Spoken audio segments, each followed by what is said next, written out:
যে আমি আল্লাহ, আমাকে আল্লাহ বলে মানো, তার অবস্থা কি জানেন? যে দেখে আসেন তার অবস্থা কি অবস্থা এখনও সে আছে। আপনি একটু আপনি একটু ইউটিউবে সার্চ দেন যে যে ফেরাউন ছিল তার অবস্থা কি হয়েছিল, সে এখন কোথায় আছে, কোন অবস্থায় কোন হালতে আছে, ওটা একটু সার্চ দিয়ে দেখেন। নাউজুবিল্লাহ। আল্লাহ তুমি এইসব লোকদেরকে, আগেকার যুগে কি হতো জানেন?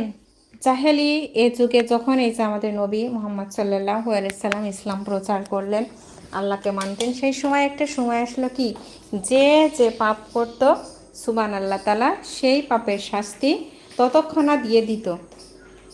হাত কেটে পড়ে যেত, মাথা কেটে পড়ে যেত, ঠিক আছে, এরকম কিছু হতো। যে ওই রকম নিয়ম যদি এখন থাকতো তাহলে এই ব্যক্তিটার অবস্থাটা যে কি হতো সেটা দেখা যেত। তবে আপনি, আপনার জন্য যে খারাপ কিছু ঘটতেছে আপনি অপেক্ষা করেন,